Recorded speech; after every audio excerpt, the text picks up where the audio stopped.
outside. We outside. Gonna be very beautiful. Who we got? What you about to say? He just said we outside. I mean, yeah. Right. Oh, there it is. There it is. Oh, it is. There it is. Right there. There it is. Right there. You know what I'm saying? Anyway, what's good? Hey, whoa. What? Whoa, you loud. My I bad. don't know if it's my headphones. It's your headset, man. My thing is low. Can you turn my headset? Too. Yeah, you turn my headset down? Let me see. Where felt you like at? I was What is getting you? What is you? There we go. That's better. That's better. Okay. What's good? Talk that That's talk. a little better. All right. Nation, aka Talk That Talk family. I go by the name of Bake, and I got my co-host, my what we call ourselves, co-producers of the year. My brother is in the building. We are live stream from the studio of C-Mac. Introduce yourself, bro. Hey, man, you already know, man. It's your boy, Mr. Too Many Reasons himself. And I'm here rocking a new sweater because I'm just built different. We just built different. Shout out to the build difference. You feel me? Just built different. Yeah. And Today. Hey, listen, so. Not tomorrow. Today. We've been rocking. We're approaching 3 years. We're approaching 3 years. 3? Yeah, 3 years. Yeah. And the gentleman y'all see right here in the middle. Tell him. Has been getting at me for close to 3 years. Oh, dang. Yeah. Bro. I'm about listen. I'm about to be mad at you. Yeah. What you about to say right now. I already feel it. And because it was because we was on Zoom and then we didn't know how Zoom was doing all that kind of stuff. And see, but the thing is, the man in the middle, he always be having some random takes. So I just wanted to make sure that when we finally brought him on, it was good. It was good in society. And then now, see, and the other thing is now what's the other it's thing? different because now this is one of the hottest cooks in the building. Yes. You feel me? Like now, this is one of the hottest brands in the building. Talk to him. You feel me? If you ain't had none of what he's serving, you out here missing out.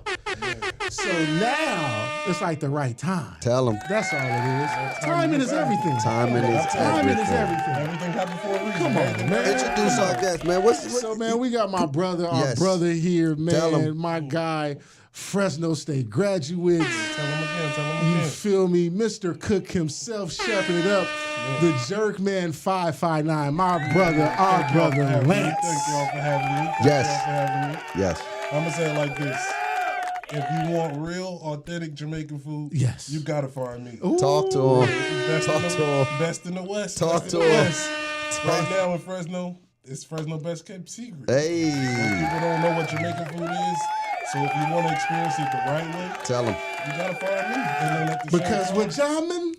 And then in terms of barbecue, with jamming like jamming y'all might as well come taste it the Jamaican way. With jamming. With jamming like jamming juice. You get the joke. Oh, man. No, it's all good, man. It's all good. We got our brother in the building, man. We got a lot to talk about. Super Bowl is around the corner. Yeah. We got to recap a little bit of the games that happened, man. A little bit disappointed in Detroit. And Detroit disappointed in Lamar Jack. Disappointed me. But shout out to Mahomes. We're going to get into that. We got the 65-game drama and debacle with Embiid being hurt right now. Could be impacting his MVP season. Oh, it's done. That's done. Well, you know, you gotta let me finish, man. We got Lakers potentially, madly gonna make some moves. LeBron James making cryptic messages on Twitter or X or whatever, saying time's up, time's running out, or just you don't know what he's insinuating. It just says hourglass, and it ain't nothing at the top, and everything's at the bottom. And so we're gonna get into the glass half full or half empty. You know, I don't know. That's a good question. I don't know. Yeah, I haven't been in the studio. Sorry about the wrong button, Precious. I pressed all the wrong buttons. But let's talk some football real quick, and then we're going to get into the NBA drama. We had the San Francisco 49ers come back from a 17-point halftime deficit to score 27 unanswered points.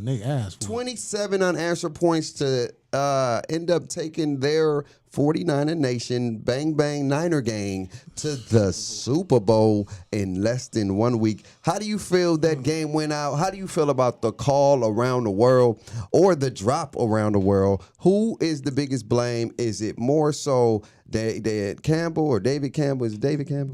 Dan. I said it right the first time. Dan. Hey, I said it right the first time. I just wanted to correct myself, dog.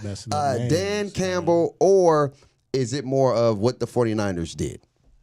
I'm not going to put the whole loss on Dan Campbell. Yeah, talk to him, man. Detroit itself just was disappointing. You got to get him some podcast etiquette. To have the lead and shit. This is crazy. The way they lost it was ridiculous. The Niners came through. They came strong, did what they were supposed to do. But I'm going to say Detroit lost the game. Ooh. I'm going to say Detroit lost the game. They started off punching them in the mouth. Yeah. And after that, they were surprised they was winning themselves. Ooh. That's a good point. That's a good point. I'm going to go opposite. I'm going to say the 49ers won. Okay. I feel that when you look at the game, and people was talking about, why didn't the Lions run more? They should have ran the ball more because they was killing on the ground. They really didn't have that many damn possessions to run the ball like that, if you're really looking at it. Because it wasn't that they wasn't being productive on offense even when they wasn't running the ball. Because you have to think about it. Niners got the ball to come out of half, went down there and scored. Lions got the ball, went downfield, got all the way downfield, and didn't convert a 4th and 2, right? Niners get the ball again from they was like at the 35, milked the clock, all the way back downfield, scored again. Yep. The very next play after the kickoff, they fumble. The Niners score again. Then we head into the fourth quarter. The Lions get the ball, drive again all the way downfield, get into field goal range. No, they dropped the ball. He dropped the ball. What you mean? He did drop that third down. So they punted again, right? So like I was saying, when you're looking at it, the 49ers just came and won. You can sit there and blame Dan Campbell for going for it on 4th down, but it was still the execution. Good play call. They dropped it. We've seen situations where the play call was terrible. Because you was just talking about it, week 18? Yeah. When the Colts was at the Colts game, right? And you was like, you go call that on 4th down? Like, that's the play you going to call when the game is on the line? Yeah. So it wasn't like the Lions didn't have a good play on 4th. He just didn't follow through. So I'm going to give the credits to the 49ers for showing grit, for showing toughness, for showing a championship DNA, for showing football is 4 quarters, football is 60 minutes, not 30. And you know how it is. When momentum get to rolling, you better figure out a way to stop it. Because if you don't, you're going to get ran over. I would say it's a little bit of both, in my opinion. The type of nigga hedges, man. No. I'm just saying. Anybody can say it's a little bit of both. We didn't ask you, was it both? We asked you which one it was. But you got to let me explain. I feel like I like Lance's point where you're winning, you're not accustomed to winning, and you don't know how to control the game. Look, I'm not mad at Dan Campbell's 4th and 2 call, but I'm just thinking about his mindset. If your mindset ain't like that all game, don't try to switch it up at the most pivotal time of the game, because I feel like that call gave the Niners all the momentum. If you all in, then go all in. Don't kick no field goal on a 2-yard line where you got a better chance of running the ball and just saying, hey, we're going to try to get this touchdown. We'll live with it. We still up. What was it? They 14, still up. It was going to be up 14, 21. They was going to be up 14 points. Don't try to be conservative right there and take the points, and then now you want to be aggressive and take the points. That was my mindset. Like, if you're going to keep that energy, keep that energy. You got a 3-point, you got a two possession lead right now. You make the field goal. Niners got to drive again, and they got to play against the clock. Their job is they got to stop you. Don't stop yourself. I get it. He dropped the ball. I still don't like the pass that Goff thrown. Like, the dude was wide open. Throw a better ball than that. Hell no. Did it touch both hands? Hold on. It touched this part. It touched both hands. It touched this part. I've made tougher catches. Okay, I understand that. I understand that. But my whole mentality is that if you're going to go all in, have that same mindset the whole game. Don't turn it on and turn it off, because that's how you lose games. Because it backfired on you. Now This is your opportunity to get redemption. Kicked a field goal.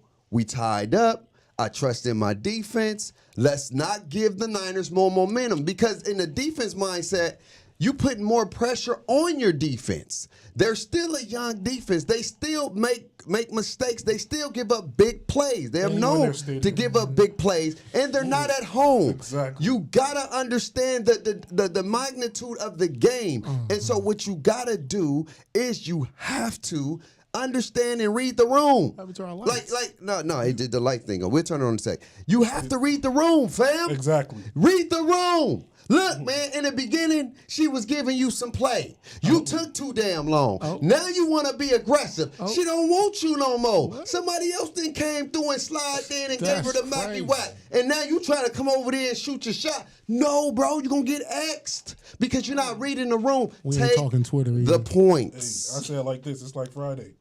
He punched Debo. Yep. Debo punched him back. Yep. And the Lions stayed down. They did. They didn't get back up and fight. They never picked up the brick. He didn't pick up the brick. They didn't pick up the brick. He stayed down. And then the Niners, I do believe they won the game, but I do believe that when you look at the plays they called, like it was easy. It didn't feel like my thing is when you see like the Tom Brady, even though I hate that Super Bowl for the rest of my life, he made some tough throws. Brock Purdy threw one tough pass. What was the one that dude caught with one hand? You're gonna take some hate for this. Like the other passes, dudes was wide open, dog. I mean, like, they was like, if you can't make that throw, Purdy, like, you shouldn't even be a quarterback. It wasn't like no difficult in the passing. No pass was there. It was 5-yard dumps across the field. Debo wide open. You had a post corner to Kittles wide open. The DB falls. You had a one that should have got picked, but dude, miraculously, the ball hit his helmet, and then Ayuk makes a hell of a play. That was an awful throw that got bailed out by your receiver. I would say it was awful. No, it was awful. It was a bad throw. It should have been picked. If he was a goer, if that dude's a goer, that's a pick that can cost you the game. But he's not a goer. He let the ball had his head play the ball instead of his hands play the ball. Well, I'm watching the game. And so at the end of the day, the Niners had favorable situations. Their defense made great stops. True. But Detroit dropped balls. The first 4th and 2, all right. The 3rd and 2, wide open? Nah, B. You were just complaining about the ball being over here. He threw the ball right on your damn hands and you dropped it. No excuse. And so at the end of the day, that's what I'm saying. I feel like both of them helped each other out. Like Detroit helped the Niners get back into the game, and then the Niners took advantage of that momentum, and they had short field. It's easier to score on short field. They didn't have short because they was able to bleed the clock. Fumble. Well, the fumble, that was the only one. That was the only one they had short field on. The pass that he threw it. I mean, it was a Hail Mary, it was a pass interference, or it was you know what? They picked up the flag when he caught the ball because it was a flag on the play. They didn't call pass interference. On what play? On the Ayuk. They called pass interference first. Yeah. They didn't think he was gonna catch it. They counted it and then picked it up. They didn't even say pass interference. They just got it at the. There wasn't gonna be no PI. No, they threw PI. Well, it wasn't gonna be no PI. That was gonna be a dumbass PI. But they called it though. It was gonna be a dumb PI. It was a flag on the play because the DB just ran in front of him. He just beat him to the spot. It wasn't like I said. When I look at it, you made a lot of great points. You made a lot of great points. Yeah. I just feel like it became one of those things where in football, there's nobody's run that does not come with a little luck. You need the ball. Like, that's the whole thing of the ball has to bounce your way. And in that interception, the ball just so happened to bounce their way. I can't fault them for something that just happened because there's not a title run that you can't look at to be like, well, damn, they really got lucky with that one. Whether it was a ball spot, whether it was a missed tackle, whether somebody slipped, whether something, every Super Bowl run. But you saying one. It was a lot of them.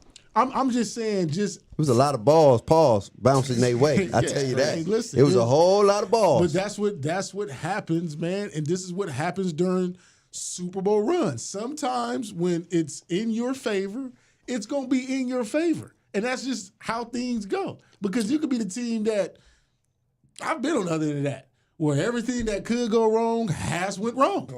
Yeah, I feel it. And it's just, I hear that, but it's just one of those situations to where when I look at the Lions, I wouldn't even say their mistake. It was just they never seemed to just regain the confidence that they had in the first half. Yeah. Because it felt like they was getting blitzed. It was like, all right, they scored, cool. All right, cool, they scored. Now we go down there and we answer. Like, it wasn't that the 49ers came and had a 3-and-out. It was like they went right down the field. Boop, with boop, what? boop, boop, With what? Every time. With what? A combination of run and pass. No, if they got a big run play for like 30, 40 yards. Like Montgomery. Yeah, so they threw a 2-yard pass and then a 30-yard gasher for Montgomery. So they had and you know what they do? What? They threw the ball the next 3 times. But no, they ran the ball. They got stuffed. And then they threw the ball twice. Yeah, because it was 3 times, actually. Well, no. So here's what they did. They ran the ball. It got stuffed. Play action. They got that. And then it was fourth. It was 4th and 2. No, it was 3rd and 5. They ran it because they knew they was going for it on 4th. And then that's when they ended up dropping the pass. That's what I'm saying. So when I'm looking at it, I'm like, they just never gained the swagger they needed back. I think what really hurt them, it wasn't a 4th and 2, it was that fumble. That fumble is what really stole all momentum. That's what stole the momentum because say, for example, they don't fumble on that possession and they drive, they don't even drive down, but they get down the field and they waste more time and they punt it or something. Now we're looking at a whole different game. To me, it was that fumble that really changed the trajectory because it was like, damn, we just gave up a touchdown. You just fumbled, and they right here on the plus side. And that's the difference between an elite quarterback and a good quarterback. Tom Brady ain't letting that ride. No, he ain't letting that ride. The greats, that's so you saying Tom Brady ain't never came back on? No, of course he came back. But when by who? Oh, people have come back on Tom Brady. But I watched Peyton Manning send Tom Brady home on a comeback. They was down 21-10, and Peyton Manning came back and sent them home. What was that was the year of the Super Bowl? They won Super Bowl. Yeah. But what I'm saying is, let's not talk about that. No. But at the end of the day, most of the time, I wouldn't even say even the Giants Super Bowl. That was miraculous stuff. That was. Like the dude caught the ball on his helmet, dog. Come on, bro. That was the same thing that happened when I used. The same thing. No. That wasn't miraculous. That was a good catch. The ball was in the air. That's crazy. It just bounced away. No. The dude caught the ball, DJ, with his helmet, dog. That ain't nobody ever did that. I see miraculous people. It's no difference in somebody making a crazy one-handed grab. What I'm saying is this though. Like when the Giants beat the Patriots, right? Mm-hmm. I knew they wasn't gonna let that Patriots go on. I just like I say, it's the heat your own. But when we call this thing sports entertainment, I hear everybody go with the no. Just like I gotta call it space play. Like look. Sports is too pure. No. High school, middle school is pure. There's no betting going on. It may be some causeflation either or, but ain't no betting going on. Ain't no influence like we gotta cover the spread. That's why the games be like all over the place. In the NFL and in college football, there's money on the line. They don't call it sports. They don't call it football. It's called sports entertainment. That's the WWE. No. Sport. If you look at football, basketball, baseball, all the sports are classified sports entertaining. Yeah, because it's because you're watching it. Do you know what sports entertainment mean though? Yeah, because it's sports entertainment means that you can control and dictate the narrative. Oh, this is crazy. Now football and basketball is. I'm not. Who's Vince McMahon? Who's Vince McMahon? Who's the chairman? No. That's basically you what know who the chairman is. The chairman is Roger Goodell. That's basically what you saying. Bruh, hey, let me ask you this. Somebody walked over there and said, that's like saying it's written. But listen to me, though. Damn script, man. Okay, all right. Jerome Bettis, right? Yeah. What was the storyline for that year? It was his final season. True. Who won the Super Bowl? The Pittsburgh Steelers. Okay. Tom Brady. What game put him as the GOAT? What you mean? His final one. No. What game put him as the GOAT? What game put Tom Brady over? Tom Brady won 5 rings. Oh no, it was 5. It was 5 of them. Then he won 6 and 7. Right. But which one was the one that put Tom Brady over the GOAT status? Like, he is the best. No quarterback has ever did this. Was it the Buccaneers one? No. It was against the Falcons. Down 20. Oh, yeah. No quarterback has ever come back. Y'all blew it. No. Y'all blew it. Y'all stopped running the ball and doing stuff weird. Because y'all stupid. No, listen to me. Coaching is stupid. High school, when you up by 21, what do you keep doing most of the time? You just run the ball. You do what's been working, right? Yeah. In the NFL, why? And again, I could be totally wrong, but it's too coincidental. Like if you're dominating and you have 21 rushes for over 154 yards, you're running the ball on 3rd and 15, my guy. Right on 3rd and 12. On the first half. Yeah, I know. Yeah. And they won't even run the ball on no big downs. But Bake, that's the thing. It was not. It don't make sense. It was not that they was not running the ball. We got to move on. But anyway, the Ravens, and the Chiefs. So now we can talk. Now you want to talk about written? No, don't say written now. Because you said it. Because I already told you they weren't. I told you. This is what I told him. I said if Lamar Jackson go, 49ers win it. He's not even going now. No, I said if Pat Mahomes go, then it may be an in-between now. That's an in-between. It may be an in-between now. Nuh-uh. Because right now. Because I told you. Because right now, because we're going to talk about this next as we lead into it, but right now the GOAT talk is Mahomes. So according to your theory. Into his storyline. But according to your theory, Pat Mahomes has to win in order to increase the GOAT talk. What did you say that Pat Mahomes ain't never did that he's doing right now?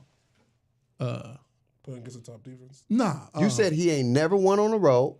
No, and then you said, what did you tell me? You said it perfectly. You said, yo, this will be probably the best Super Bowl he's ever won, babe. Yeah, because he's won on the road. He's beat the top defense. He's won in Buffalo. Yeah. And now if he can beat the 49ers. That's a crazy story. No. Well, it was less about who they played. It was more about who the Chiefs were this season, and everybody just said they wasn't going to go. They were not the same Chiefs that have dominated and won. This Super Bowl will be an ugly Chiefs win. So it wasn't about him going in Buffalo, beating Buffalo, and then going listen. The setup became like now he has to go on the road and go do that.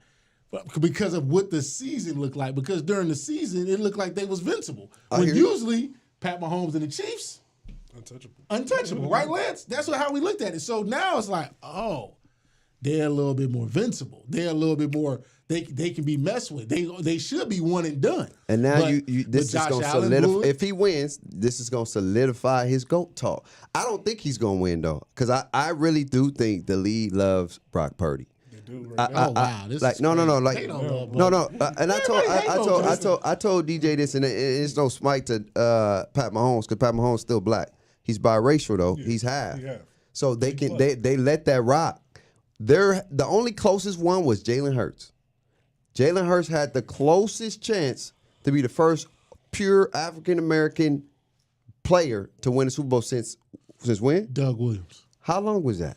That was in the 80s. 80s. I'm not discrediting nobody else who win it, but I just want you to understand who they make sure that's always the face of the league. This league is predominantly getting even more dominated by more black quarterbacks than ever before. But who will be at the forefront? I guarantee you, they are okay with Mahomes because he's half, and he ain't Lamar.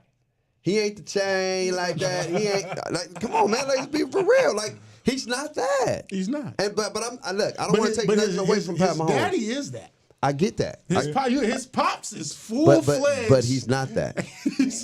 His dad is that, but he's not that. Who's they marketing? His dad or him? They marketing him, but he can't market his dad. Exactly, because his dad is one of us. How many times you see his dad for the most part? You rarely see him on TV. Yeah, just little stuff, little clips. You see Taylor Swift on more than you see his daddy. Because Taylor Swift has generated over $300 million. Yeah, she's a big time baller. But she moves the needle. She letting women watch the NFL right now. How do you feel about Lamar Jackson debacle in the AFC? From last week. What was your thoughts? What was your thoughts? To be completely honest, I missed that game. Oh, okay. I missed that. I didn't see it either, so I can't really. So the only person I can talk. Okay. All right. Yeah. So go ahead, talk. Yeah. But everybody was saying they were supposed to make it. But, yeah. The thing that became the problem, and this is why, when I be saying stuff and I'll be having these conversations with the homies, and I'll be trying to explain to them, especially kind of even what Cam Newton was saying, is Lamar Jackson's not a pure passer of the football. I don't give a damn what people try to say. They're trying to turn him into one. Yeah, but he's not a pure passer of the football. Lamar Jackson's not a guy that is supposed to drop back 30, 35 times and distribute the rock to everybody. That's not who he is. So for some odd reason, the Baltimore Ravens decided that they wanted to win the game through the air. And because they decided they wanted to win the game through the air, they got in trouble. They ran the ball 8 times. They ran 8 times. How are you the number 1 rushing team in the league and you run the ball 8 goddamn times, but you throw the ball over 35 times? Because they wanted to prove that Lamar is more than just a running quarterback. That always happens, though. All black quarterbacks. They wanted to prove that Lamar is just a running quarterback. And so here's a problem that I have, is the fact that the week before against the Texans, right, it was reported that at halftime, Lamar went in there as the leader and said, we're going to change some stuff up. We need to do this, we need to do that, we need to do that. For some odd reason, this game went out of hand, game was still close, whatever the case is, nothing changed. They kept being back there trying to out-duel Pat Mahomes when you could have just ran the ball. You didn't run the ball enough, and that's why you lost. I hear that, and I ain't going to spend too much time on it, but I just, again, I go a little deeper in the story.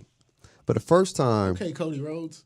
For the first time, no, that's what I said.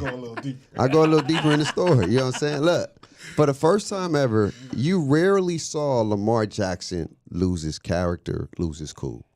They had Lamar Jackson doing stuff that you ain't never seen, throwing his helmet, like really out of character, man. He threw a pick. Right? No. But what I'm saying is of course Lamar can be a pocket passer if he wants to, but when you try to win the game the way they want you to win it, and that's not who you are, and it's okay to be different, and that's the part that I want our black quarterbacks to understand. Look, man, if Tom Brady can run a 4.3, I guarantee you he would have ran that 4.3. Exactly. And like he could be athletic. Like Brock Purdy, he's not the fastest, but he used his feet when you need to use your feet. And Lamar Jackson, no, but he's a victim of his environment because they tell him, don't run, don't use your feet, sit in the pocket, stand in there, be patient. Something's going to develop. And now, when you do that for some quarterbacks, they over-extreme it because now they're in the pocket for too long. Like, you got to have the internal clock. And Lamar Jackson's greatest asset is his legs. When you can be a dual-threat quarterback, that makes you unstoppable. That was one of the things that Nick Saban, who one of the greatest of all-time college football coaches ever, had the trouble against because it's hard to defend a person that can run and can pass. It's hard to do it. And they praised Josh Allen for it. See, but talk, man.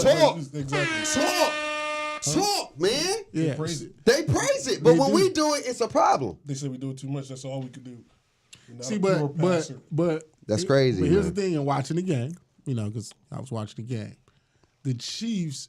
How you neutralize a running quarterback is you blitz him more, because if you blitz him more, now you're making him make split decision, having to force him to read all the defenses. The Chiefs blitzed the hell out of Lamar on that game and had him back there flustered about where the blitz was coming from. But the Niners did that too, man. No, wait, time out. The Texans blitzed him too, and that's what I'm saying. They went in halftime and made an adjustment. For some odd reason, no adjustment. There was no adjustment. And why would he want an adjustment, DJ? Tell me that. I don't know. Does it make sense? It don't make sense. It don't. Does it make sense? Or is the script looking real funny over here? But the script had the Ravens in the Super Bowl. They had to break that, though. They had to break that. They had to break the script because of your boy Taylor Swift and Kelsey. Tell me why. The Swifties? Look, man, we got degrees. How we do? Forget the sports and all this. Yeah. It's fair. Yeah. Tell me what logical sense for a man the week prior against a team that you're losing to, right? And you come and say, we need to make some changes. And they did to win the game. To now, in the biggest game of your life, against one is calling the GOAT, a possible soon-to-be GOAT, and you don't make no change at all? Because here's my only caveat to it, is the simple fact that when you get too cocky, wait, listen to me. I got you with that one. No, listen to me. Come on, finish. Listen, when you feel, right, that it's not them, it's you, then you're going to be like, it's not the Chiefs. Because like you said, right, they just saw it last week, right?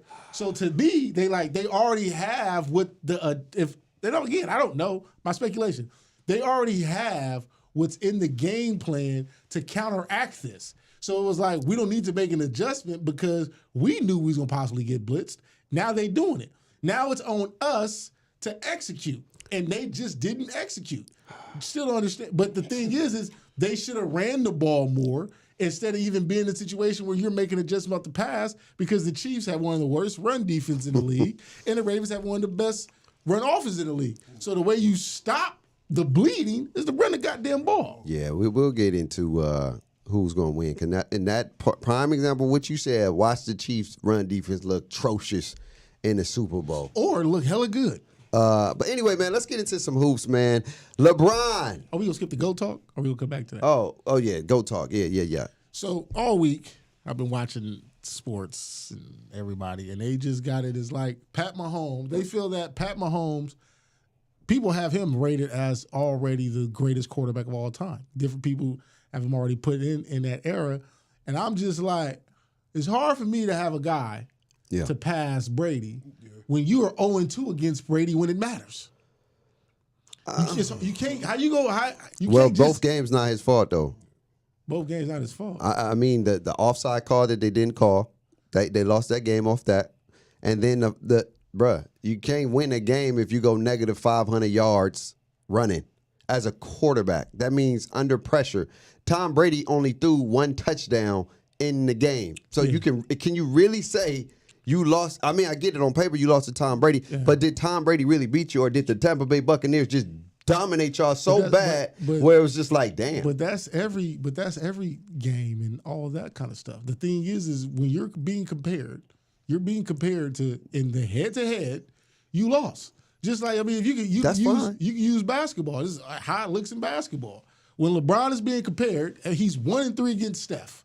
That's what he is. He's 1-3 against the Warriors. That's just how it looks. So when you're moving the GOAT, where you're trying to figure out the GOAT talk, it's a piece of it is he's 0-2 against the GOAT. That's fine. And the GOAT got 7. So people was like, well, he's won 3 in his first 6. So did Brady. If he wins this third one, their career wins is what it is. What's different is the Mahomes' actual stats. But football is being played differently now than it was when Tom Brady first played. So what I try to explain to people and listening to all this goddamn GOAT talk is you got to let this man's career play out. Because what if... You call it early. Yeah, like, not while he playing. Why are we still talking about it? Because what if Patrick Mahomes never wins another Super Bowl? Like, say he wins this one and he never wins again. He got all the numbers, all the stats, everything. How can you surpass the man that got 7 and Tom Brady is number 1 in almost every statistical category for a quarterback. Yeah. Wins, win percentage, touchdowns, yards, passing completions. But I mean, I hear that. But I mean, I hear that. Here's the thing. A lot of times, Tom Brady has won 7 Super Bowls. 7 of them. 7. But I feel like in regards to really like Tom Brady putting up numbers like that, like that's like a hit and miss. There's probably about 3 Super Bowls where you was like Tom Brady did his thing. Like the second half, it did his thing, right? Where he put up those numbers, but he had help from the defense. Like we always put everybody get help. Like no. But we always discredit Bill Belichick defense of teams that he had. Like Kansas City ain't never really been known for defense. They just gotta outscore you. And that's why when you look at the Super Bowls, it's not a real defensive game. There's points putting up. When you see Brady back in the day when they played, there were not a lot of points in some of those. It was like, 17 to 20? 21, 20, what was it, 14, 17? Points wasn't. He played against Jared Goff. That Super Bowl was the most boring Super Bowl I ever seen in my life. It was, but that's the only one that was boring. But what I'm saying, but he didn't even do nothing really that game. He did all right. He had decent numbers, but the defense, the Patriots defense, have really helped Brady win more of those Super Bowls. And Tom Brady, and look, y'all can crucify me if you want to, is the greatest game manager ever to play the game. Oh, here we go with the game manager. He is. He make plays. He's a game changer. He make plays when he have to. I will say that he can make some play. But come on, dog. He ain't changer. Yeah. I don't know about game changer. He's a game I wouldn't necessarily call him a changer. game changer, to be honest with you. Right. I feel like Pat Mahomes is a game changer. Pat Mahomes, he can beat you. So Pat Mahomes is a game changer, but not Brady. Yes. That's crazy work. Yeah, that's no. Crazy work. Tom Brady. I had to ask for a second time. No. You can ask that all you want to, because I'm gonna tell you again. Pat Mahomes is a game changer because how he can beat you is in multiple elements. So that means Tom Brady is one of the game changer? No. Brock Purdy not a game changer. Oh wow, he can beat you in multiple ways. Brock Purdy just ran for four carries, 51 yards. Brock Purdy. Talk to him, Les. Brock Purdy, and no disrespect for the Niners because they're about to win the Super Bowl. Brock Purdy, a.k.a. nickname, is called Brock Prescott. Look, I'm just calling a spade a spade. Disrespect. Brock Prescott. Bro. Oh, Prescott my God. can throw the ball when people wide open. Oh, my God. Prescott can't throw the ball in tight windows. You sound like the rest and under of the pressure. media. When Brock Purdy was throwing them balls, dudes was wide open, dog. There was really no pressure. There was really no Tom. Okay, if you want me to give you Tom I like Brady, that, but the Tom Brady one, I give you. Okay, I will say this: Tom Brady makes plays. And he makes the average players look really, really great. Bro, the last 2 minutes of the game. No, clutch. I will call him Mr. Clutch. Mr. Clutch. That's a game changer. But you gotta go win the game. But you play to win the game. But fourth quarter, 2 minutes, I give him that. Maybe throughout the game, Tom Brady. But I'm gonna do you this. I'm gonna do you a good one. Because if that was the case, he would have won every Super Bowl. Because he had the ball, except for the Philadelphia Eagles game. In his hands, right? But he ain't always won it. When he lost to the Giants, he had a chance to win, right? Yeah, both times. That was miraculous. What happened?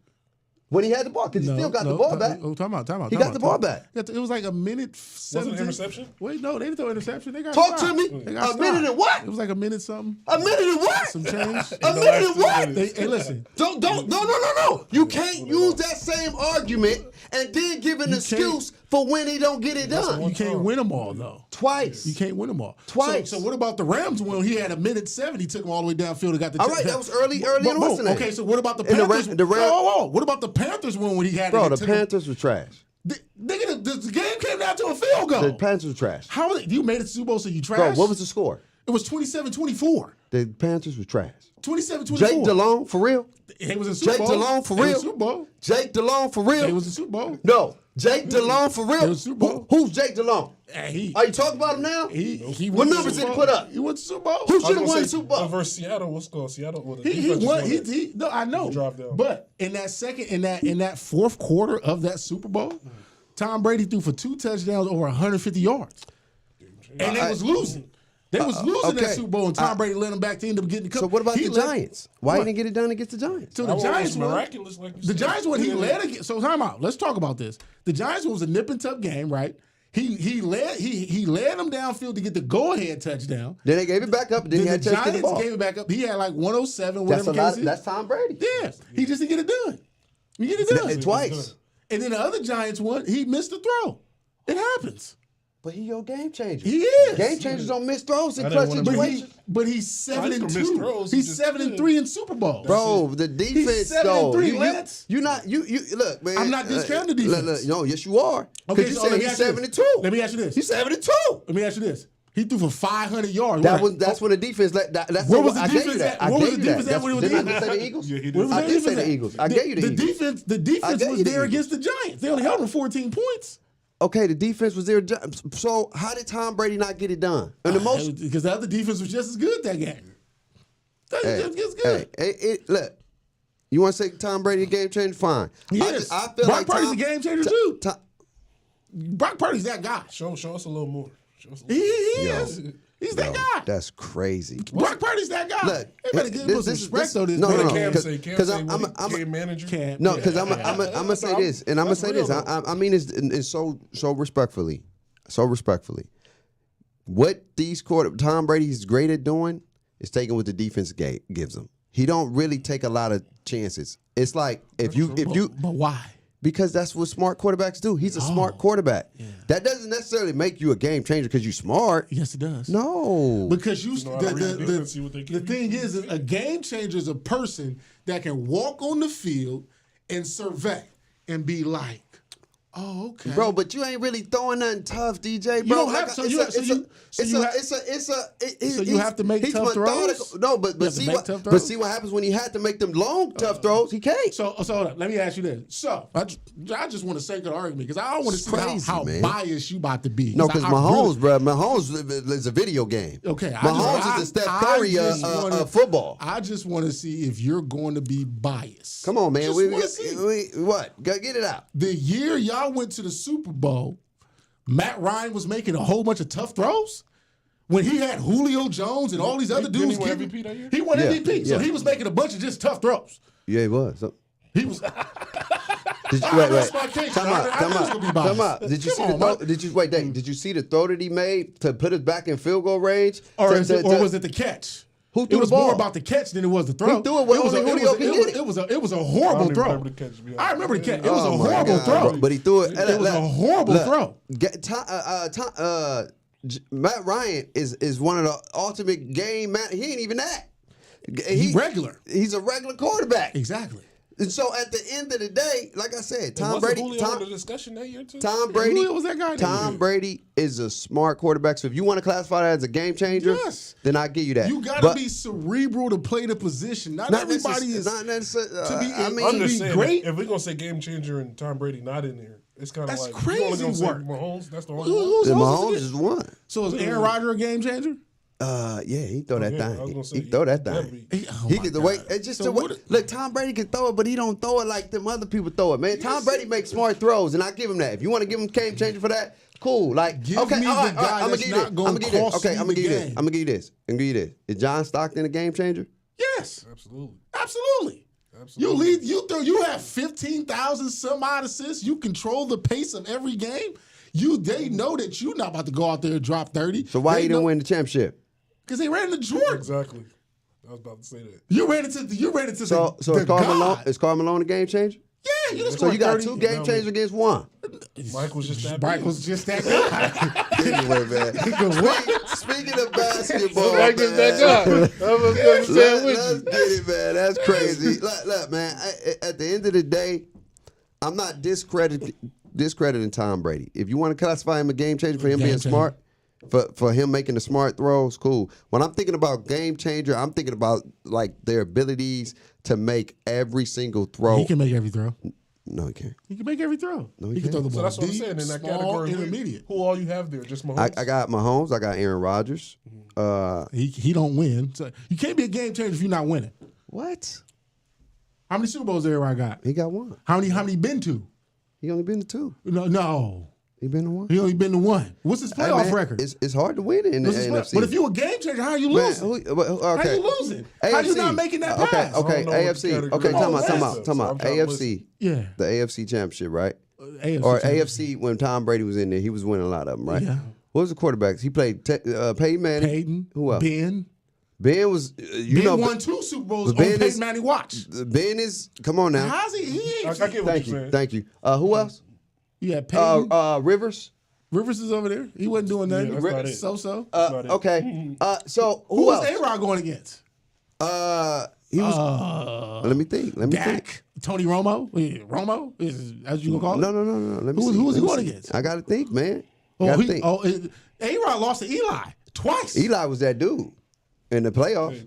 Eli was that dude in the playoffs. Brady lost them too. Yeah, I know, what you but mean? I'm Twice. Not twice. just that's your coach. So is Eli a game manager or is he a game changer? Eli's game manager, though. Let's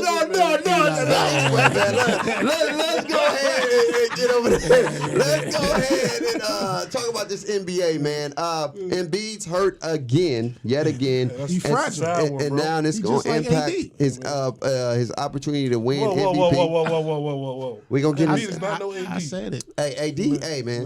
Shout out to AD. He's been playing a little bit better without injury. He you know. He's just he's banged up. Yeah, and he's been playing through it, too. He's been playing credit through the man. Yeah, credit him. But you got Embiid's out for a certain amount of games with another meniscus. Torn meniscus. Torn. So how long he's out for? Like 7? I told Lance, I said 6 to 8.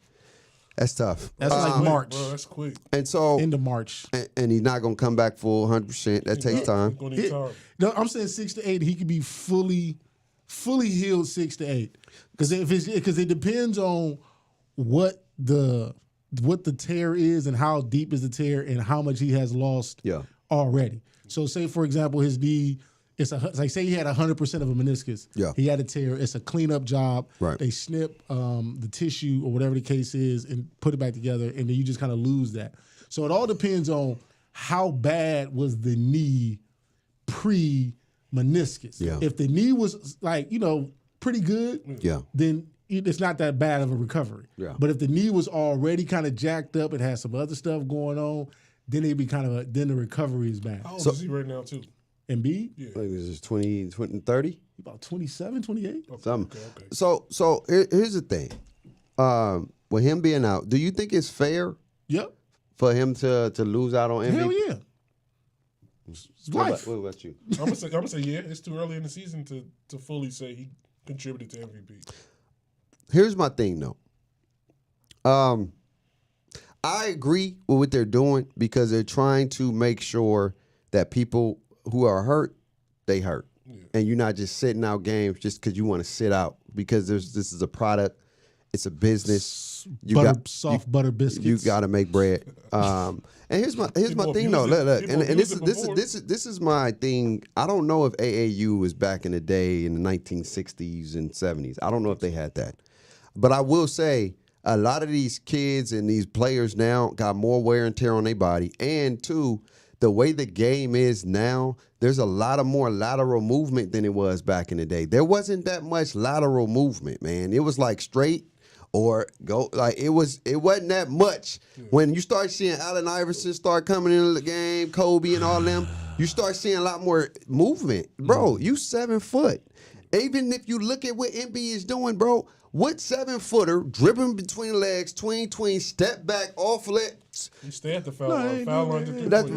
But so what I'm saying is that's a lot of pressure, and he's a heavy set dude. That's a lot of pressure on them knees, bro. I don't care who you is, man. The law of physics is always win. Facts. I don't care. Facts. And so my thing is, I'm not mad at the NBA making sure. Because I don't think you deserve to have MVP if you're out for a long period of time. I don't think you.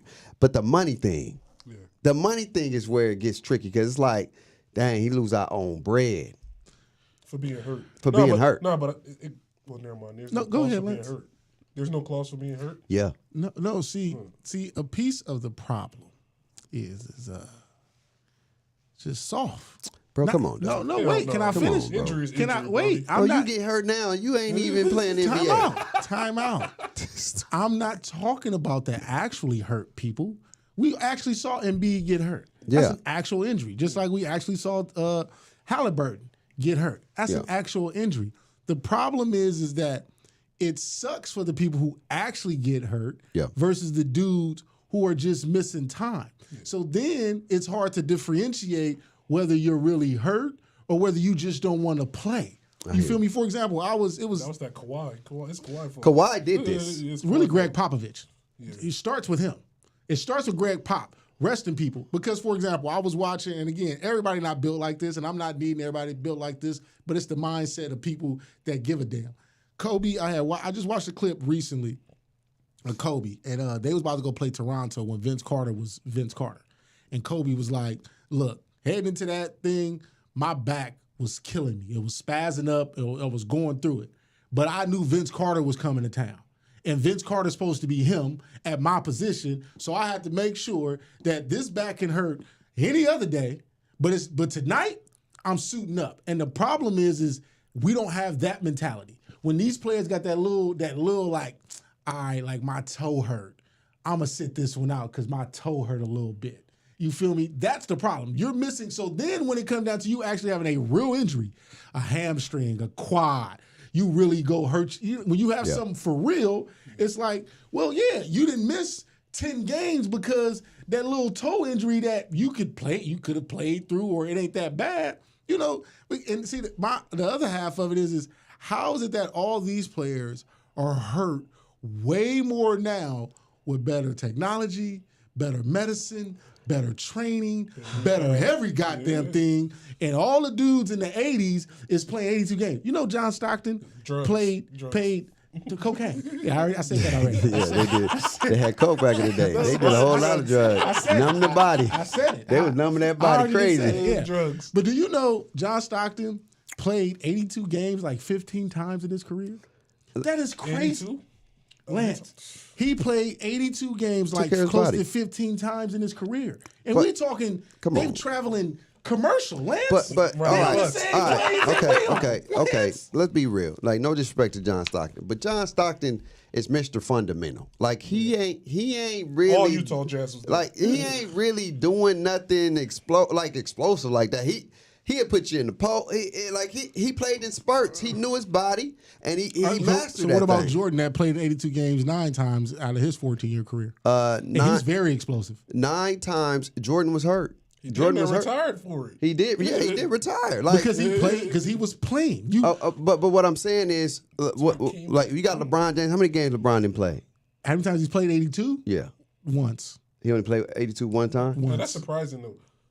That's crazy. It's probably high 70s in most of them other seasons. It's more high 70s. So they probably set out. So he set on like 4 games. He's only played, if I'm not mistaken, I want to say either once or twice he's played all 82. Probably when they was at the 1 seed, they was probably getting a break, huh? Possibly. I don't know. Not till he became a Laker has he really set out because he been hurt. He's been hurt with the Lakers all 5 years. But my thing is this, and this is what I truly feel, dog. I just think they play basketball like all year long competitively. Like, it's different than doing open runs. So who fault is that, babe? That's the culture now, bro. They making bread. They endorsements. They got sponsors. Like, the game is different, bro. It's worldwide. So let me ask you this. Okay. The goal, and Lance, you can answer this too. The goal is to make it to the league, right? Mm-hmm. The goal is to make life-changing money for you and your family, right? So if that's the goal, and some of these kids right now are really them or him, even hers right now. Mm-hmm. The way the league looks right now. So if some of these kids say, my goal is to get there, but I probably need to start resting now, so when I get there, my body will last a lot longer. A piece of what you said.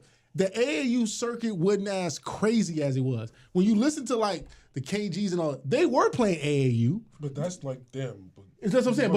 But they were playing like the early 90s through the 2000s. Yeah. AAU was happening. Then, yeah. It wasn't as crazy as it is now. It's crazy now. It's crazy. I mean, it's like all year long. That's what I'm saying. So that's because I learned that, and Len, you learned that too, probably in your physical therapy. Yeah. Your body needs time to rest. Off. Yeah. And we're not giving these kids time off because we keep threatening them about who's about to be better than you, who's the next best thing. And you said it too. It's the moves too, because like Euro step and all these. You ain't doing that back in the day. Yeah. Mike was probably the only one that was doing it. See, but you're true. And Mike, I think he wasn't really. He was gliding up in that. He wasn't like Mike wasn't really doing like that. He was like. Yeah. But a piece of all that is the kids are doing moves, but also not receiving the proper training as far as physical and strength conditioning training to counteract everything that they're doing, because all you're doing is playing basketball and doing the body up to be able to keep doing it. But see, my thing is this: working with a real trainer and get your body right. You got a point, but at the same time, wear and tear, dog. Like your body ain't. That's what I'm saying. I agree. Even if you do all that, you can put the right fuel in your car, But you can't predict a flat tire. You know, you driving, you didn't plan for that. When these kids get hurt, like they're doing all, because I do believe they're doing about the NBA. They have. I'm talking about these high school. No, kids. Even high school. I think if depending on the program, bro, some of these programs they got bread, dog. Yeah. Like for real, like they got the high school program. I'm talking about, but not the AAU circuit. Ain't really some got AAU, bro. I'm trying to tell you, dog. Quincy had a team. And them boys were treated with luxury. I mean, money, the top flight hotels, the top of the line kicks, the top of the line training, top of the line recovery. Everything you got, you would have thought they were playing in the NBA at dang near 15, 16 years old. Yeah. And so what I'm saying is that at the end of the day, you can't plan for it because your body takes wear and tear. Like you can get the recovery, you can get all this stuff, but at the end of the day, one step here, wrong way. Because it's like when you're doing a Euro step, you got to make sure your body weight is, like you got to have the right proportion and the right space. Sometimes you don't be, you think about it. They just react. It's instinct. So you like, Yep. You know what I'm saying?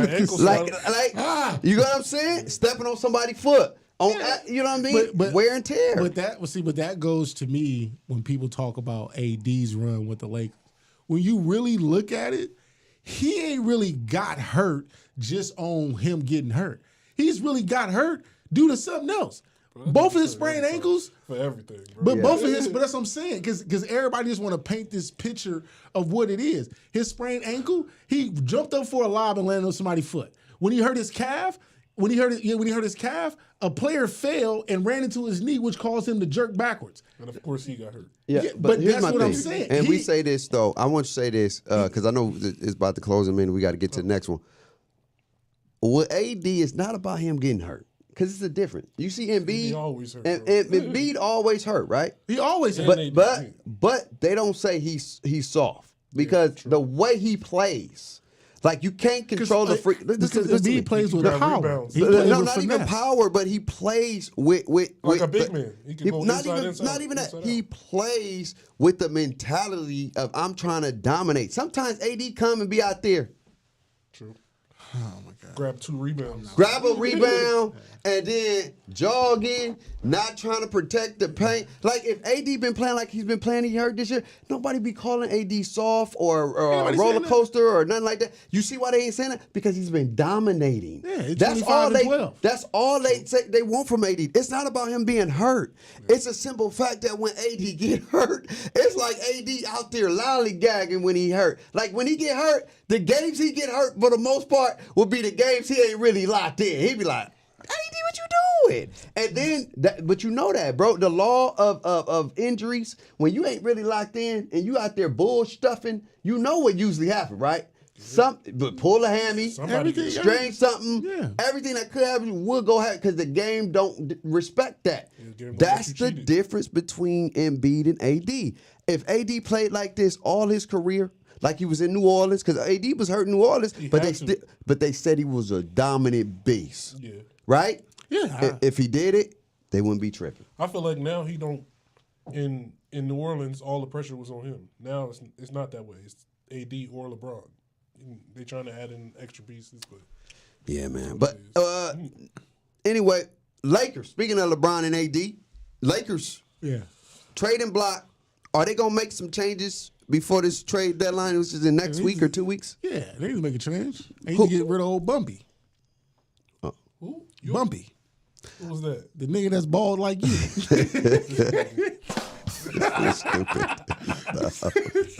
The coach, man. Yeah, man. Here's my thing. Him. That's what you don't do a trade. No, here's my thing. Can we trade him? Here's my thing. I'm gonna keep it a bean. I'm gonna keep it a stack, and I'm gonna tell the truth. At the end of the day, the Lakers don't need a trade. They don't. I just think they need to buy in and start playing. Because the Lakers are too inconsistent because half-times they buy in, half-times they don't. Half-time they buy in. They can play with the best of them. They have the length. They have the lineups. They have people that can shoot on. Not you ain't even got to be consistent. Just make timely shots. That's it. Gotcha. They have that already. Yeah. And LeBron and AD stay healthy and they play within the system and they find a rotation that works and they trust that rotation and go out there and play basketball and play hard. Lakers don't need a trade, but they always do this, and I don't like it. Is they try to do this? They don't want to stick with the girl, and they want to find a new one. They got commitment issues. They like. It was cool in the beginning, but I need another one. She was good in the beginning. Like, we just wanted to play in. We was out here dominating. Like, we need something fresh. I need that fresh. Ain't nothing like that new. Ain't nothing like that new. You know what I'm saying? You see these two right here? Married men. You know what I'm saying? Commitment. They locked in. They gonna play with what they got. It was a time we just wanted something fresh. I understand that, but if I'm the Lakers, I want something fresh. It's time to let it go. He said he's tired of that. So what's your thoughts, though, Lance? How you feel about that? No. Respectfully, it's like me being a LeBron fan. I do want to see him continue to win and get another one, but I don't think it happens with this team. I would, if I work for the Lakers organization. If you work, okay, Lance GM Lance G. GM Lance. It's at that time to do whatever you could do. I'll even let go of LeBron. It's that deep. I don't know if you can actually you got win. pause right there. You just crazy. I don't know if you can win another one. Let him go. And I'm going deep. That's great. I didn't say to let it go deep. Did I say that? Hey. I take that all back. No, but it's around that time. Like, you don't get another ship out of this. Not out so of this team. what do you do? Where you send LeBron? Whoever got the most assets? Pretty much. Where is that to? It's this dude. You are not. He could go anywhere. I think you put his name. You put his name up. It's a lot of places might bite. Go to State? No. I don't. Listen. I don't see, there's a difference between Laker fans and LeBron Laker fans. There's a difference. As a Laker fan, A, I'm not trading LeBron. You can't. But B, if I do trade LeBron, I'm not trading him to Golden State. Going to the Definitely East? not. That's I'm sitting to the East. Okay. You go over there with Giannis and all them over there. I'm going to go get it. Sitting back to the Cavs. Give me Donovan and there is no equal trade for LeBron. There is no equal trade. So here's Bake, to your point. And you said they need to buy in. The problem with buying in is you have to believe that your coach is going to be setting you up to win and success. And I keep looking at Mr. Ham. They quit on him already. Yeah, they did. Brandon Swain is the best capper in the world. I'm asleep. B. Swain, what that got to do what with up, B? What's good, boy? But he is they don't want to buy, they're not buying into him because he keeps making decisions that don't make sense. Yeah. Like Rui is not playing as much as Rui was playing last year. Why? Rui was a big piece of this puzzle. You feel me? He refuses, and there's stats about this, and y'all go look at the stats. He refuses, because now Vando's hurt, but he refused to play the lineup that was successful with AD, Vando, Bron, Reeves, and D'Angelo. He couldn't do it at the beginning of the year because Vando was hurt. Once Vando got back and he started playing, why not go back to that lineup? Why not go to things that make sense, that work? He's not giving nobody the opportunity. He keeps playing Taurean Prince. Taurean Prince, respectfully. Love you too, bro. We love you too. He is just a bench guy. He's a guy that comes in, give you 10, 15 minutes, Go grab some shoot a couple of threes, play some defense. He got this man starting playing 30, 32 minutes a game. He ain't never did that for no other team. So all of a sudden we come to the Lakers, and this is what he doing? Yeah. You ain't like you signed him to a big contract. That man got a 1-year deal. Yeah. He's a 1-year deal guy. You can't even trade him. Yeah.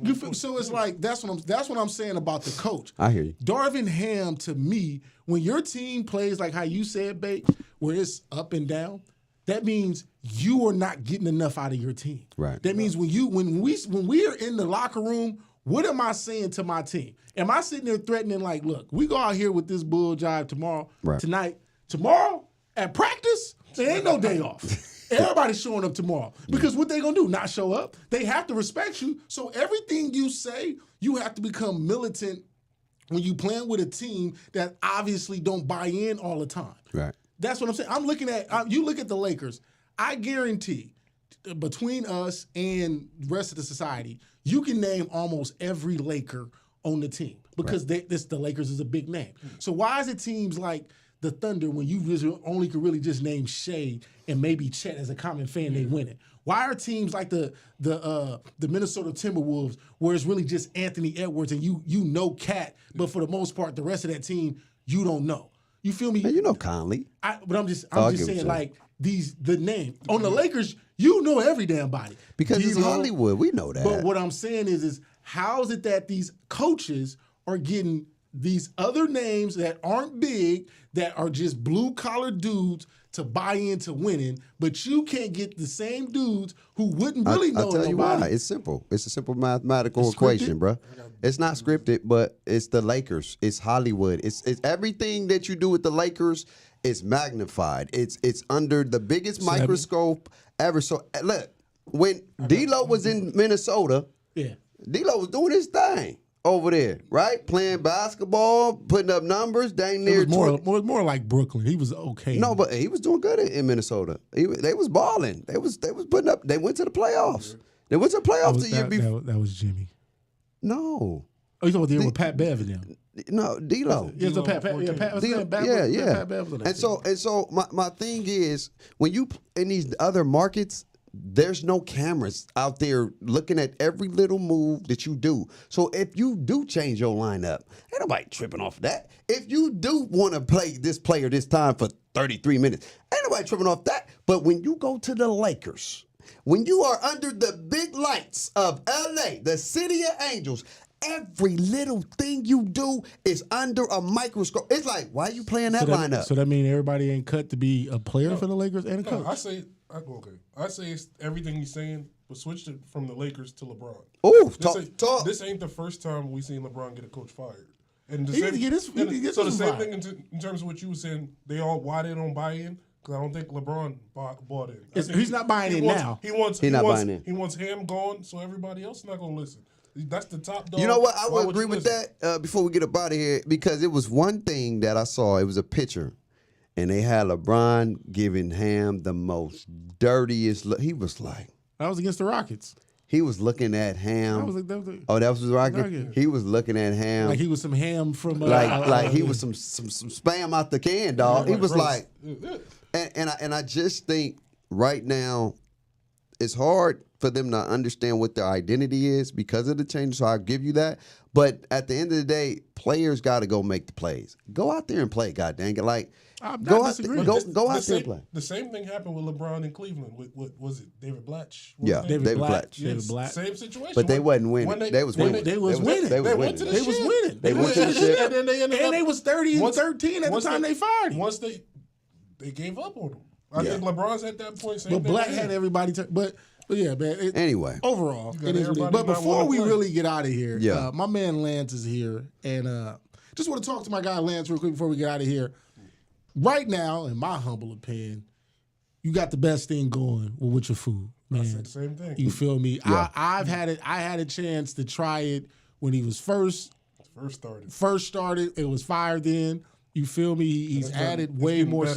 He's added way more stuff to what he has going on. So we would like to know and talk about what kind of inspired you to dive into this bag culturally, because I know we've talked about it, with your family and cooking and all that. So what got Lance into the comfortability to get the cooking? Well, if I'm going to be honest, in my family, I'm the only one born in America. Okay. So, like, my older sisters, my older brother, my mom, my dad, everybody was born in Jamaica. So, like... Yeah, man. With me getting married, I wanted, like, to have Jamaican food at my wedding. But I didn't want, like, my family to cook. So... Literally, we tried everybody else in the city to their Jamaican food. And, like, for my family to be real Jamaican, I could taste the difference. And I was like, this isn't it. And it's like, no disrespect to anybody else, but it's like... It's not authentic. Yeah, it's not it. So it's like, you can't give me, like... I can't tell you that I'm selling African food when I know I'm selling Jamaican food. Right. So I felt like a lot of the Jamaican food out here was, like, from somewhere else. Right. But it just put the Jamaican staple on it. So we tried everybody. It wasn't it. My family, I ended up having an uncle who's a chef, and I wanted to make some extra money for my wedding. So I had a few places that we could kind of like pop out to. We ended up popping out, making a little bit of extra money for my wedding, and then I wanted to just be done. But so like after the wedding now, I'll pop back out and people always was like, where's the food at? Where's the food at? Where's the food at? So I realized like it's a lane for it. So I'm like, okay, I might as well capitalize on the lane. I've always been the type of person that like everything happens for a reason. Amen. Everything lines up. But like before this food thing, I couldn't figure out like what was my purpose. Okay. There it is. Here we go. Here we go. Now we going somewhere. So like I grew up, I was born in Maryland. We went from Maryland to New York, from New York to New Jersey. I went from New Jersey to Florida, back to New Jersey, then eventually to California. Yeah. So like I've been around, raised about the Jersey hoop too. It's trash out there compared to California. What you mean? We some of the best in the country. Little state, but we letting out talent. But I've been trying to like figure out like why did it happen? Like you get what I'm saying? Like trying to put everything together, and then I realized like all the places I've been to, even though we're in America, they also have like a Jamaican culture and Jamaican population. Right. So it's like. My family came from a place in Jamaica that cooks like, everywhere you go, got different places that cook really, really well. We came from a place in Jamaica that's like, we're really good cooks. Yeah, cooking was like top priority. Exactly. So it came to Maryland, and I remember my mom, a lot of this is with me being a baby. My mom was always big on like, these places, it's not it. It's not it. That's it. And like growing up, I'm always like, my family cooking is the best. So it's like to be in all these places, and I've tried places, other places that have Jamaican food that's good. Right. And then now to come to California and like to try places, I'm like, you got to bring that out here. The representation wasn't right. Yeah. Right. So then like now to start cooking and like I know the way the food's supposed to taste. Yeah. It's time to give everybody experience. Talk your talk. You want it, if you had the experience before, if you had Jamaican food before and you like it, cool. But taste it our way. If that makes sense. Yeah, and if you never had it, you might as well start the right way. Yeah. You get what I'm saying? And that's me. And I'm calling it it's Jerkman 559 Jamaican barbecue. Yeah. But I say Jamaican speakeasy because you can't find Jamaican food in the city unless you find me. Hey, talk. Hey, unless you find me. Let's say my man Lance has just transformed things. Yeah. You feel me? Like, just knowing at first he was just popping out of here small events. Recently, he hosted his own, basically. I'm throwing events now. Yeah. He's throwing events. Yeah. He's popping out at your local. Me, they hitting your voice. Yeah. He's popping out at some of the local club events to where he's the guy that when you come out the club and you're hungry, he got the food. He got the food for you. And it's something fire. It's something fire. And he not feeding you nothing light. Yeah. You feel me? When you get a plate from my man Lance, it's a plate. It's a plate. It's hitting like he was in Jamaica. It's a plate, you feel me? fam. You're not getting, and it's authentic and it's real, and he's not shortchanging you. His prices are excellent. He probably can go up on the price just because how good. And I honestly had to go up just because at one point it was like, man, I knew I wanted to give like, okay, my family, we always serve like heavy. Yes. Yeah. So I knew, like, I wanted to keep that culture, like, my plates to be heavy. Right. But at one point, it was like, nah, I'm giving too much. Right. I had to kind of go up on my prices just because I wanted to make sure everybody got it the right way. Yeah. I didn't want you to get a plate and be like, smack it so fast. Yeah. Smack it so fast and be like, nah, I need to go get another one because the price was too cheap. So it was like, I wanted people to get a good experience, get a good amount of food, but pay to pay. You gotta pay for what it's worth, man. If it's a good stuff, y'all paying $200, $300, $500 for some Gucci belts. Oh. You can pay $20-$30 if you have to for some good old Jamaican. The authentic. Authentic. And there's a lot of people here. One thing I see about Fresno likes to downplay itself. So it's like we've always talked about that. They always like to compare itself. So it's like, okay, we're Fresno, we got Jamaican food. Like now you guys got me. And they'll be like, oh, we got Jamaican food, but it's not like it is in L.A. Or it's not like it is in the That's Bay. Crazy. I think I got the best. Talk. I feel like I got the best. That's why we all talk. I'm not here to disagree. Yeah, I'm not here to disagree. You want that Jamaican food? Tell them how to get it then. Tell them how to find 559 Jamaican 559. You don't gotta go to the Bay. Right now, you can find me at jerkman559.com. Yep. Or go on your Instagram, you'll find me at jerkman559.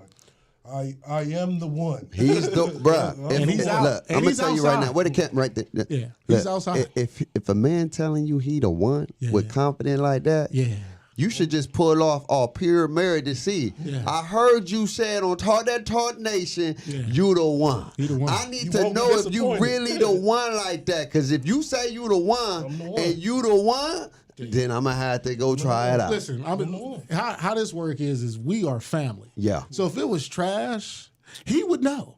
Because we're not going to sugarcoat it and be like, yeah, Lance, man, this is cool. No, because we can't allow our brother to be outside selling trash. Yeah, we can't do that. That's not a real brother. That's not a real brother. So when we're speaking on these things because we're family, we're speaking because it's like, this is it. Bomb.com. You feel me? This is it. And he has some new stuff that I ain't had the pleasure of trying yet, but I can't wait to go try it because the original stuff. Do you got some plain stuff? Because I can't do the hot and spicy. No, so I got if things would have been right in my head, I was planning to bring some. No, it's all good. We're gonna. This ain't the first. This ain't the last time you're gonna be on the show. We're gonna have my dog back on the show. We could just do food tasting. Food tasting.